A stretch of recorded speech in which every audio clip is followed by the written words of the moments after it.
Into it.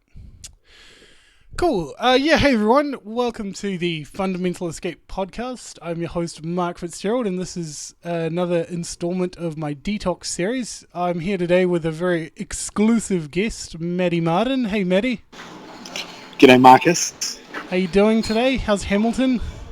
Oh, yes. Hamilton is good times, actually. Good times. Fantastic. I totally miss it. It's so much better up here in Auckland. Okay. Not really. Okay. So we're just going to dive in here. We're pretty good friends at this point in time, I think it's fair to say. Yeah. We've known each other. How long have we known each other? I don't know. Maybe 20 plus years since we were young. Crazy. Man, that's crazy. Mm. So yeah, we used to hang out back in the day in Te Awamutu. I'm thinking about our early morning walks we used to do. That was always a good memory. Yes, yep. Yes, it was. And I had to cope with 6 a.m. Mark questions and thinking and deep-leveled conversations, which some things haven't changed. Well, this is half the problem, isn't it? I think this is half the appeal of my podcast is giving me an outlet to burden many others with these deep questions. So yeah, I guess just to give people a bit of background on what you do and what you're up to. You're obviously in youth ministry at the moment, so do you want to maybe give us a little overview of that and your passion and, you know, why you do what you do every day and why you love it? Yeah, sure. Well, as Mark said, obviously Mark hung out with you in our youth days, and we came from families that had a faith, and so it was just natural for us to jump on and explore that. And certainly was no golden boy during those years. I loved my beers and my rugby and all the culture that came with that. Still just this sense of spirituality and wholeness and things like that still sort of attracted me, and I guess I'd say that kind of search for God. So end of high school, threw myself into youth ministry and just served along, and it became a full-time job. And with my first job was about 180 high schoolers at 20 years old. I was in charge of, so it was a big deal back then. And I guess all my sort of inauguration into youth ministry was a really attractional kind of model of church and all that came with that. And I'm actually quite grateful for that experience for those years.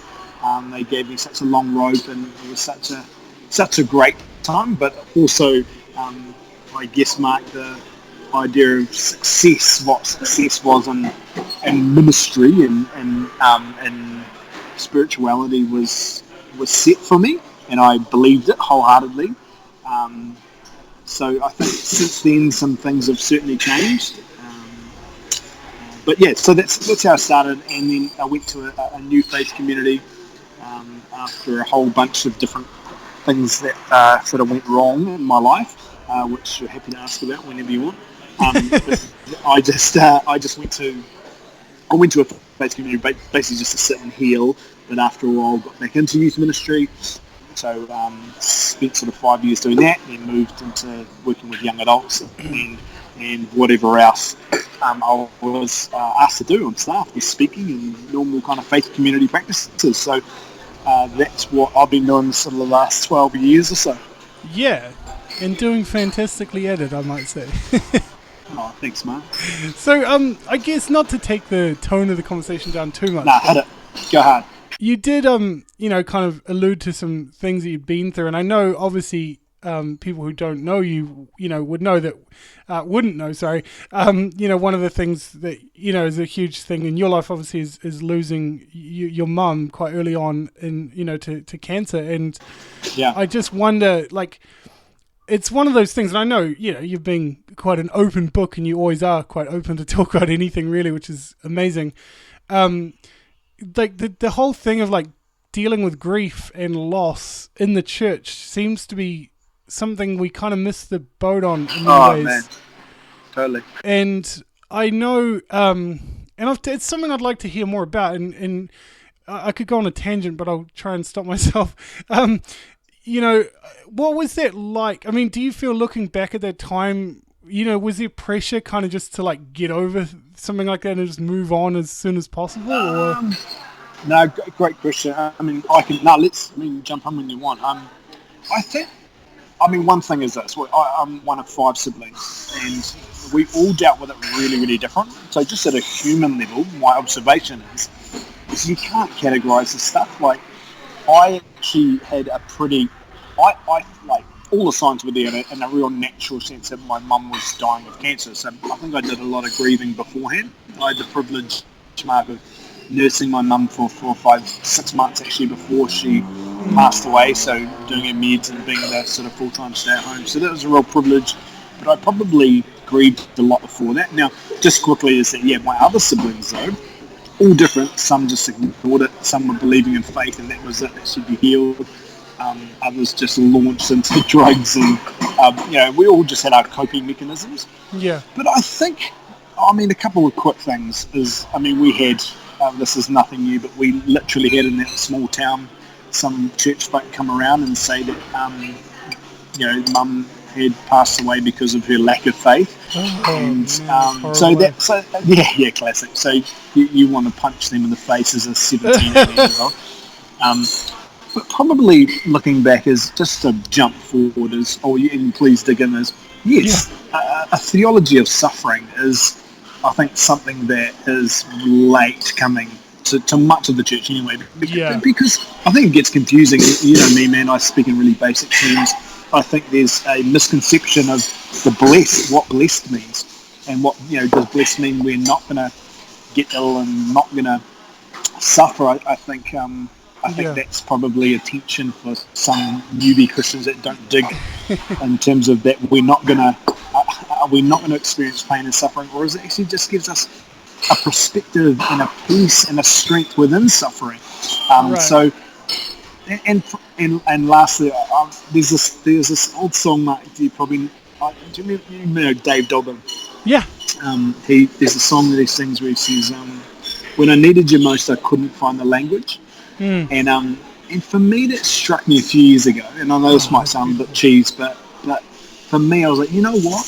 I think for so many people let's just personalise, but some of my friends, or some of the era I grew up in the triumphalism, was when all great to be triumphant and all that, and God's good, and we're just taking each step and all that. But when things turn to shit, when pain occurs, that stood out to me. When I needed you most, I couldn't find a language, and I don't think people had a language, the linguistic skills to continue with faith with God when they needed it most.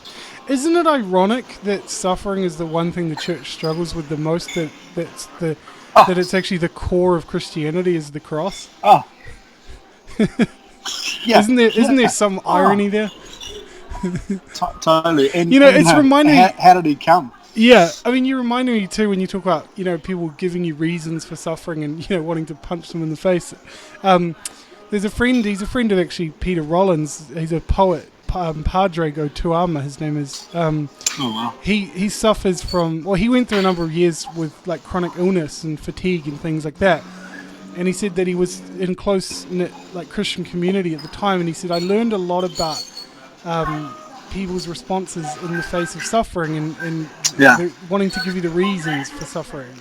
He goes, I got told all kinds of things, as you said, it's my fault, I have a lack of faith. And, he said, I stopped giving people easy answers. I just gave up giving people easy answers. He said there was this woman that came to him and said, oh, how are you feeling today, Padre? And he goes, oh, I'm tired, I'm fatigued, I feel crap. And I'm sick.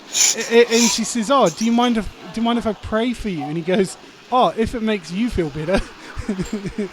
Wow. And then so she prayed for him. She prayed for him, and then she looks up to him and goes, "Oh, do you feel better now?" And he goes, "No, do you?" Wow.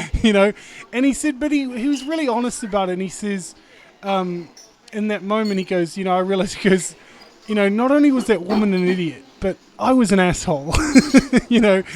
No, but I get it. I totally. Yeah. Oh, absolutely. And I think this whole thing of suffering is so core to the human experience, and I think, you know, a lot of what I want to do with this whole detox kind of series is talk about these things you're not supposed to talk about. And I mean, I know, heaven forbid, that's strange for me. But it's like, you know, I actually just talked on the last episode about this whole idea of the church, and you kind of, you know, we've talked about this as well, and you know, I've always been curious to ask your opinion on it, being someone that's kind of in the ministry, as they say, you know, of kind of getting caught up in the politics of it all. But when it comes down to it, I'm sure, no doubt, that some of the most memorable experiences and life-changing things for you are these kind of one-on-one conversations when the rubber hits the road and someone's in pain and suffering, and you kind of in solidarity with them, kind of holding their hand or whatever it is, you know. And I know, you know, not to talk you up too much, but to me, you are a hugely empathetic person, you know. And I just wonder what your thoughts are on that. Like, why there seems to be such a disconnect with, you know, kind of the politics of religion and getting caught in the theology of it all, and kind of losing sight of this person, Jesus, you know. Yeah. Oh, yeah. Where do you start? What do you say? I don't know. Just at a purely personal level, I think that's been a grapple of mine for a long time, and to the point where, on the side note, as you know, as a friend, we're very vaguely trying to work at discovering what a new faith community might look like for us. Not because we're opposed to the structures we've been in, but because I don't want to be blinded because it's sort of been spoon-fed that this is church. And I think you're right, like, without trying to be the romantic, cheesy guy, the moments where I feel like perhaps I've been the most helpful is where I've sat with someone and not said anything, and being human flesh and gone, yeah, you know what, that sucks, and yeah, me too, and you know what, God too, and I think that those are the special divine moments. And I mean, your actual point of just everything likes to be managed and structured, doesn't it? Yeah. And this is the scary thing. And as you know, I don't think it's all bad. It's been a big part of my shaping. But as soon as the institution begins to manage and put even subtle cultures, and this is how you need to act, this is the different language that we need to speak. I mean, I was at a church and they blatantly did a sermon series on the language and took some Old Testament kind of thing about a tribe saying one word differently to another tribe, and that the whole point is that we're all supposed to be on one page in the same language. I was like, what? How is that the body of Christ? That is totally, you know, like, so I guess, you know what I'm saying is that I think what happens is really quickly and really subtly we begin to squeeze people into a mold with spirituality and faith that is, when I want to look at Jesus, he was looking at where God was already active in people's different personalities and lives and situations and crack. And I probably am more comfortable with that. Sorry. Yeah, absolutely. And I think this is kind of the pushback for me, and I've said this in other places as well, you know, like, I know that some people have different views about where I'm at. You know, I obviously don't go to church on a Sunday at this point in my life, and nor do I have any instinctive desire to start doing that. And as I say, I feel like I've been to enough church services for 10 lifetimes, you know. And it's not that, it's funny because I think about it, it's not that I ever made a conscious decision to say, I'm not going to church anymore. It just stopped making sense, to be quite honest, you know. It's just like, this is, you know, and I think it's almost like a pushback. And I spoke to a woman, Kathy Escobar, who wrote a book called Faith Shift, and it was all about, you know, a lot of it was sort of statistics and things that are coming out to show how many people in evangelicalism in America, for example, are just walking away in droves because they're burned out and they're just done. And it's not that I, you know, it's funny because I think you can sometimes get labelled as, oh, you're walking away from the church because you're rebelling, and it's like, well, no, I actually want to dive deeper into this, not get away from it, you know? And it's like, I just need some space to, it's funny. I mean, I spoke with Jennifer Knapp, and she was obviously a Christian artist, like in the scene back in the day. And, she said, I just had to go to the wilderness and see if the spiritual experience came with me. She said, I got tired of, it was an amazing conversation, actually. We just released it yesterday. Shameless plug. No, good. But, she said, I got tired of having to frame everything in the context of Jesus, Being this Christian artist, she said, you'd walk into a room and people would expect you to be somebody you could never be, And I think there's something about that, this kind of, it's quite profound to me, this whole idea of expectation. And I think to a degree you must go through that yourself, being this leader and kind of thing. And I think sometimes titles and positions can get in the way of authenticity, not by default, obviously. No, definitely. But and what I've found is I've been just for me and the three listeners, because I won't get in trouble, is why I'm joking. Why I'm making the shift myself, Mark. I think this might help. Is because subtly, I think I am unconsciously, deconstructing the very thing that I'm working for when I'm meeting with people. Yeah. Because of I sometimes feel it's a barrier. So in conversations, I'll go, look, don't worry about that. I'm not talking about attendance, or I'm not talking about this. You as a leader of people, I'm not, and I've been beginning for a couple of years now to talk like that, because I think intuitively I know that at times that gets in the way. Yeah. And I guess, and I know this is not rocket science at all, but I guess my real 101 search is now recognizing that, resonating with a lot of what you're saying, your experience, and going, Jesus seemed to do faith community with others, with some rhythms of spirituality and devotion and reading and prayer. Yeah. And it wasn't just first century, a context that I think, I think it was more than just because he was living then. I'm trying to work out what's the balance. Like, what's the balance of finding some rhythms, doing it with other people, not becoming isolated, and not becoming bitter, and not representing myself as half of my talk is about talking about how different I am to the thing I was.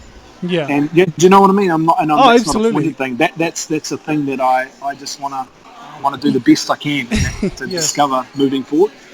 You know what I think would be cool? I just want to kind of rewind a little bit, because I think we're talking about being at this place of like progressive thinking and change and deconstruction. But I think it's interesting to kind of rewind and kind of let's reminisce, I guess. We grew up in a world of evangelical Christianity that was like, breakthrough conferences and this and that, and this like, we're going to change the world. And I wonder if we can talk about that, because I think for the listeners it'll be interesting to kind of lay a groundwork for where we've come from.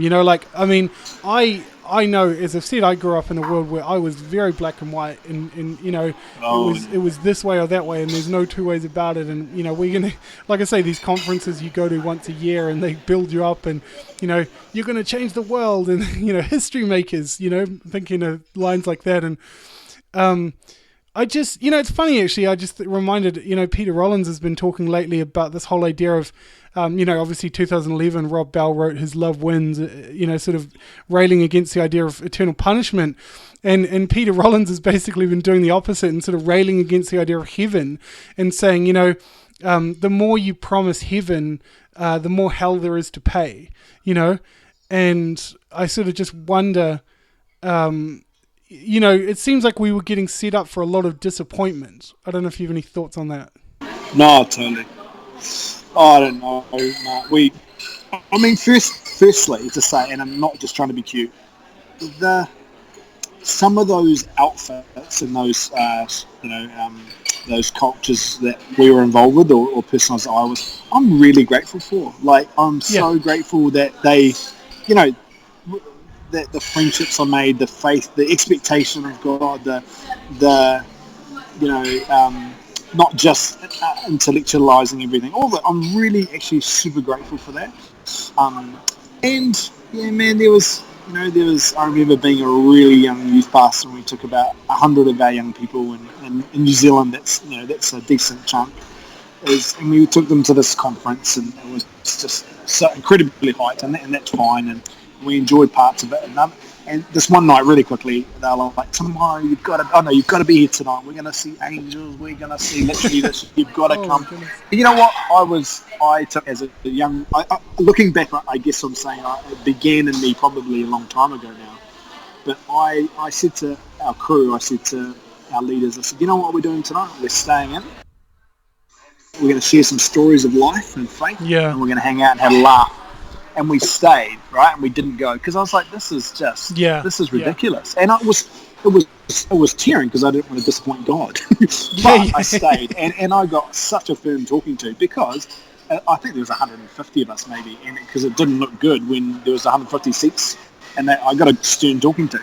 But no doubt. The point that I guess going back to that whole thing real quickly, Mark, is we were subconsciously or inadvertently, or maybe it was quite strategic, we were given a model of Christian success. We were having it poured down our throat, like double in a day, youth ministries. And I'm not trying to mock that if people still do that. Like, great, but, like, bring a friend, we're going to double in a day. But to what end? To what? That classic spirituality happens when we come to this building. Yeah. There's enough and I just don't think that's helpful. Yeah. And it was helpful to me in some parts, but I don't think that's helpful because it's the hard work of the soul, in my opinion, of finding what faith is, spirituality, finding your rhythms of life, and more is that, and you've probably heard this more. It's just, I think Peter Rollins talks a little bit about it. He says, I don't care so much about. This is not quoted, but this is my. I don't care so much about what you believe. I care more about how your beliefs shape your actions. Yeah. And that's probably where I am now. Yeah. Oh, absolutely, 100%. I think, and just to echo some of what you said, like, I look back on those times with great joy as well, Yeah, sure. But the funny thing is, like you mentioned, like, like staying back from a meeting just to hang out and be human.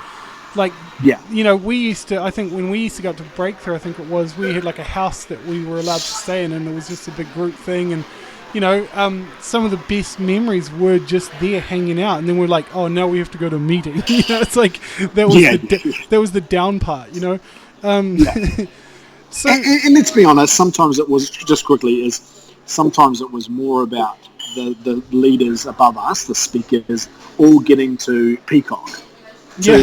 Someone's doing the offering, someone gets to do this, someone does that. Yeah. And it's, again, it's not complete mock. It's just now looking back, I get it. Like, I get it. And I'm stepping away soon. And I think it's going to be a real test of my identity and character. I have no position. No one knows me.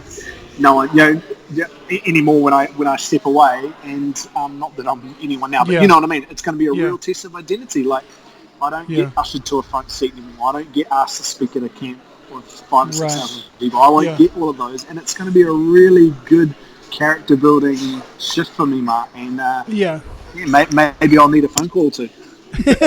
Well, I've got a podcast. You can subscribe. You might find this interesting. I mean, obviously. I followed the Mars Hill podcast when Rob Bell was pastoring and everything like that. Yeah. And, obviously, ironically, as soon as he stopped pastoring, I seemed to stop listening to the podcast. Yes, But no, so what happened was he left the church, 2012, I think it was. And then there was the guy Shane Hips, who I actually interviewed on my podcast as well. He was pastoring for another kind of 6 or 8 months or something like that. And then he moved on as well. And there was a guy, Kent Dobson, who took over. And he basically... he just recently got handed the church, Mars Hill, as the lead pastor, and he's just, I think he was doing it for a year or two, and he's basically just decided that he's stepping away, and he's just like, I have no plan, I have no idea what's next, he's not doing the whole Rob Bell thing of going to LA or anything like that, but there seems to be this kind of restlessness within like structured church community. where sometimes not to say that, there obviously is genuine connection and community within the church. But sometimes it seems like the structure can get in the way of what it's aiming to do, to be honest. Yeah, no, I would agree with that. I'd agree. And then it comes back down to what our definition of the church is. So, that's a whole other conversation, I guess. Yeah. Oh, absolutely. Well, maybe we could open that up a little bit. I mean, what does it mean? What does it mean to be the church? I mean, people say to me, well, you're not part of the church because, well, no, nobody's explicitly says that, to be fair, but it's this kind of feeling, I suppose. I've asked it in my head though. But what does it mean to be part of the church, and what where do you go with that? I mean, it's there are people, and this is the other thing I'd like to open up, I suppose, as well. Like growing up, I was always kind of taught this sort of idea that, that we're Christians. It's a very tribalistic sort of thing. Like, we're the Christians and they're out there in the world and they're drinking and smoking and swearing. And, and in the last kind of 10 years of my life, I've met some of the most compassionate, kind-hearted, empathetic people who have nothing to do with religion at all. And it's like, what do you do with that? Yeah. I don't know. I'm in the middle of rediscovering it for me, and I think you might have said it, and you might have even quoted someone else, but you were talking about you said look, it takes anyone can deconstruct or something like, anyone can knock down a building, or any ass can knock down a building, but it takes a special one to build one. Yeah, and so I'm in this careful stage, Mark, of it's all about me today, isn't it? Sorry. Oh, it is. You're the star, mate. I'm going to call you Dr. Phil. Of deconstructing with trying to reconstruct at the same, having some supporting beams and structures in there that can withhold me, because I don't want to just have no structure. So, honestly, for me, I think I said it before. I'm trying to work out how do I not throw the baby out with the bathwater. Yeah. And just because I'm not, I won't say that. What is faith community? What is church? What is ecclesia? What is an oasis in a world that, now there's beauty in the world and God active in the world. I can see it all the time. So I'm not saying that, but perhaps I'm toying with this idea of what's an oasis, a little colony of the kingdom, which already I know gives a scent of in and out. I don't mean that, but a group of people that have determined to recognize God as author and beauty and life and wholeness, and are trying to really bring his way, his kingdom here, and pointing out his kingdom and other people and places already. So I, as you can hear, I don't know, and I know there's very clever people out there. But my now that I've got children and a wife, and I need to find out what makes sense for me, not just take someone's article of what church is and go, I'm going to claim that. Do you know what I mean? Have you got children and a wife, Matty? Yeah, just one. I knew there was something taking up all your time. No, yeah, totally. No, but okay, here's my suggestion for an oasis, Please, go. How about a community of people where nobody knows what the shit is going on? Oh, great. Awesome. Broken people and we all trying their suck, best. And we all hurt and bleed, Love it. No, love it. Because in my sort of story, I guess, being the ex-street evangelist, I look back on this, that time and think, there was so much going on. There was so much, on the one hand, it was kind of like, I'm out saving the world or trying to, but then I look back and go, man, I was just trying to be important. I just wanted somebody to tell me that I meant something. Yeah, that, that I had value. And that's the thing, and this is something I think this would be a cool thing to dive into as well, is the whole thing of identity as well, where I was Mark the Evangelist, that's who I was.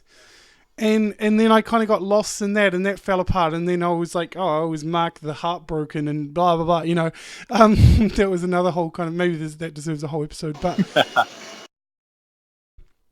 but it is these very real things, and I went from this very black and white person who didn't ask questions to everything falling to the ground and going, what the heck am I doing? Where am I? And it's like, I said this to Brian McLaren, where it's like the bricks that you've built your life with essentially crumble to the ground, and you can't just rebuild the same structure because it's going to fall down again, right? And I just wonder, what I want to do is, I've moved past the this whole impulse of trying to change other people. And I know that might sound strange considering I host a podcast where I'm putting out ideas all the time, but I really don't give a shit about trying to change people. This is therapy for me, to be quite honest. And I've said this before, I don't have anything to say. I don't have anything worthwhile.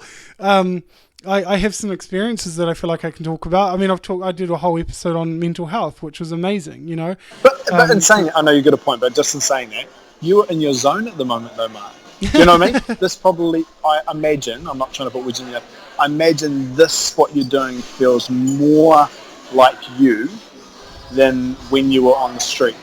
Even though that was important and you totally. You worked your butt off doing it, I imagine this feels more natural and more meaningful. Oh, absolutely. And yeah, again, I mean, my other series I'm doing at the moment, this belief series, I've got a guy who's an atheist and we're talking together and it's amazing, and it's just kind of creating some space, and I'm going, man, am I becoming an evangelist again? Like, what's going on? But it is mystery and unknownness, and anyway, I guess I was keen to go back into that sort of idea of identity, if you had any thoughts on that. I know you deal with young people all the time that I guess are trying to form their identity and figure out who they are, and what sort of reflections have you got in regards to like your own experience of figuring out your kind of story, Oh man, here's the thing, like I would have had an answer, do you know what I mean? Like I would have had the answer, the cliche answer. Well, Mark, identity comes when you but it's all changed to me now. Can I take a swipe at slightly off topic, but it's around identity. One reflection I had last year, and I don't have many, I'm not as bright as you, we've always talked about this, but was in terms of success, in terms of the types of people I look up to has definitely changed in the last several years. And I think this is around identity too. I used to look at really successful leaders, because we talked a lot about in big churches about leadership and things like that. So I used to think, what are people, whether it's in church life or just in life, making heaps of money and that. So I used to think, look, the people that inspired me were the people that were smashing it in church, great leaders, showing results, or just, all those things. Those are the people that inspired me. Now, what inspires me is actually someone that lives a beautiful life. Now, that, again, is so like unicorns and fairy dust. But do you know what I mean? Where you leave their presence and you go, there's a beauty. It's sometimes messy, but they are comfortable in their own skin. You've experienced a real person, it's grounded, right? And I wonder if it's going to be different for every different person. Hey, my person might be different than you, but you leave being inspired by them because there's a beauty about their hunger for life, their perspective on pain, do you know what I mean? And they're doing things with joy and gratitude and inviting people along, all of those things. So I know it's a little bit of a tangent identity. No, that's cool. I know that you have to. I know that you have to get going. I think we're going to press pause on this conversation, and I think we'll get on in maybe 6 months' time or something. When I've learnt some things around identity and church. Well, no, I'm saying 6 months' time when you're next available.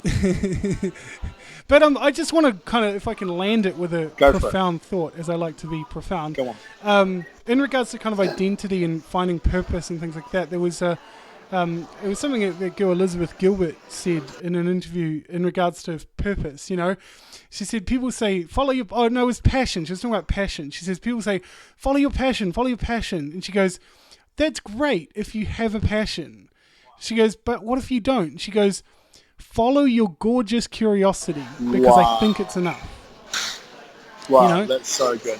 And I think it's a great place to leave things, because I think some people don't know their plan for the next 5 years. They don't know what they want to do with their life. And I love being around curious people. And you are one of those people to me, Maddie, because you're always keen to dive into questions that are uncomfortable and stuff like that. So I'm totally stoked to have you on the podcast today. It's been amazing.